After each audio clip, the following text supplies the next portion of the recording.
On a wintry night in early December of 1977, two men, Raymond Gierke and Peter Alford, were brutally murdered in Fayette County. These murders, often referred to as the Bear Rocks murders because of the location, were as rocky in court as the murders themselves.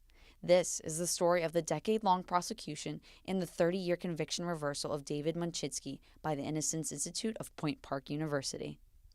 A double murder case out of Fayette County, and that was our first case. I walked into class the first day with 20 people in there and laid 2,500 pages of documents on the table and said, everybody take a stack and I want you to read them before next week. And the two murder victims had been anally raped and died from lethal gunshot wounds. Officers on the scene found drug paraphernalia, which led them to believe the murders were drug-related. Within 24 hours of the murders, it was discovered that Gierke and Alford were both drug dealers. It wasn't until 4 days after the killings occurred that Munchitsky's name was mentioned.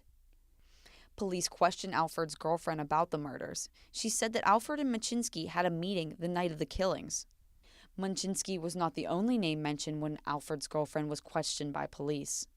But that police report, along with many others, was never introduced at any of Munchitsky's trials because the judge decided it was irrelevant to the case. At the time of the killings, Munchitsky wasn't a saint by any means. He had built a reputation as a drug dealer and had been in a number of skirmishes with members of the drug community. While Munchitsky was a drug dealer, he befriended a man named Leon Scaglione. He and Munchitsky often used each other as backups for when a drug transaction might have gone wrong. However, Munchitsky claims to have stopped associating with Scaglione regularly for at least 1 year prior to the killings because he was psychotic. Despite this fact, both Scaglione and Munchitsky were charged together in the Bear Rocks case. Scaglione, now dead, eventually confessed to the murderers, named another man, not Munchitsky, as his partner in the killings. But this information was also never heard by a jury because Scaglione, citing his Fifth Amendment, refused to testify at any of Munchitsky's trials. After the initial investigation, the murders went dormant for 3.5 years. Both Munchitsky and Scaglione were among a dozen or so suspects in the killings. This changed when a man named Richard Bowen emerged with testimony pinpointing both Munchitsky and Scaglione as the murderers. Richard Bowen emerged because he was going to have to go do 10 years in prison for the collection of crimes he had done. And he told the state police he could solve the Bear Rocks murders, is what they were called. And they were a notorious murder situation. He said David Munchitsky and another guy named Leon Scaglione met him in a bar in Greensburg on a snowy night. They drank 5 beers, several shots of beer, or shots of whiskey, went outside, smoked a couple of joints, and then Munchitsky and Scaglione asked him if he could be the getaway driver in a drug ripoff, which was up in the mountains where it was like a blizzard like.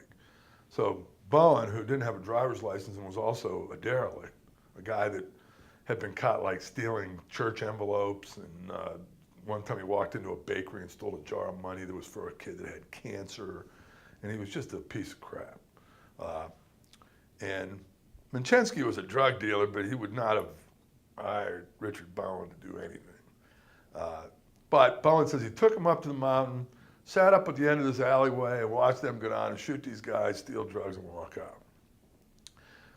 That wasn't good enough for the cops because he had no eyewitness situation, so now his story changed. It starts changing, and it changed about 10 times. He then says, no, I went down and looked in the window and watched these guys anally rape the 2 victims and then shoot them in the back of the head. And then he said he drove away in Scaglione's lime green Gran Torino, where they threw the guns in a pond nearby, which he showed them where the pond was, and then they went back into Greensburg and went on their merry way. That was enough to charge Munchitsky and Scaglione with a murder. And the prosecution's case is and has always been centered on the testimony of Richard Bowen. The first trial of Munchitsky and Scaglione was in 1983. It was declared a mistrial because the jury was deadlocked and a 10-2 vote for convicting them. After that trial, Scaglione and Munchitsky were tried separately. Scaglione said he was aided in the killings not by Munchitsky, but another man named Homer Stewart. also a drug dealer and an earlier suspect in the killings. Scaglione testified that Stewart, now deceased, told Bowen at the night of the killings that his name was David Munczynski. Coincidentally, Munczynski did happen to look like Stewart. A jury convicted Scaglione after his confession. In 1986, he was convicted on 2 counts of murder and sentenced to serve 2 life sentences, but Stewart was never charged. Munczynski never believed Scaglione committed the murders, despite his confession. Munczynski was in jail. First-degree murder and second-degree murder. Second-degree murder being felony murder, meaning the commission of a murder during a felony. At the time, the prosecution did not seek the death penalty because as of 1977, the death penalty had been repealed in Pennsylvania temporarily. Had it been in effect, they would have sought the death penalty on Munczynski. While Munczynski was in jail, his daughter Raina never gave up hope on proving her father's innocence. She uncovered several new pieces of evidence, including several police reports not submitted in her father's previous trial. His daughter, who did an incredible job in the investigation, found some evidence from the state police that showed that actually on the day of the killing, Bowen was in Oklahoma. In 1999, after Munczynski had been in jail for more than 10 years, his daughter Raina contacted Bill Mushi, an investigative reporter at the Pittsburgh Post-Gazette, and asked if he could help with her father's case. Munczynski's daughter found a piece of evidence that showed that the police or the prosecutors actually clipped the original Bowen police report and removed 3 paragraphs that showed that the first interview was taped, and they have to turn that over. They can't hide that evidence, and it must have been filled with something bizarre. But that eventually caused a judge to reverse Munczynski's conviction, order a new trial within 60 days, or release him. And if they didn't turn that tape over, they would release him. The state appealed that. The reverse was reversed, and Munczynski went back to prison after it was affirmed by the state. In 2001, the Innocence Institute and Bill Mushi took on the case as their first and began the inquiry into reversing Munczynski's conviction. They, along with Raina, looked through police reports, evidence, photographs, court transcripts, and sworn testimony and found not only new evidence hidden, but also modified police reports. The most important was a taped recording of Richard Bowen's original testimony in which police officers deny exists. Sadly, this order was appealed by the Pennsylvania Attorney General's office, stating that in 1993, Munczynski appealed his conviction using similar terms, and it could not be litigated the same way twice.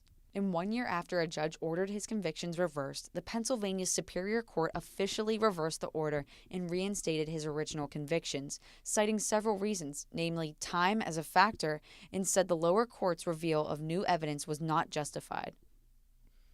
This decision was then appealed to the Pennsylvania State Supreme Court and then to the United States Third Circuit Court, but were both denied, saying the appeal was too late, and the original reversal of his conviction was done so by a visiting judge who did not follow the law. This shocking information didn't defer Raina or the Institute's spirit as they continued to try and get Munczynski's conviction reversed. Then, in August of this year, Judge Lisa Pupo-Lanahan ordered a new trial for Munczynski. She said, quote, "The prosecution of his 1986 murder trial suppressed favorable evidence that was material to the determination of his guilt or innocence," unquote. Currently, Munczynski is in Florida with his family, awaiting his appeal hearing. A bunch of us stood on the gates of Western Penitentiary in the north side and watched him walk free. And one of the first things he did was thank the Innocence Institute of Point Park University for our relentless efforts on his behalf. Doesn't get much better than that.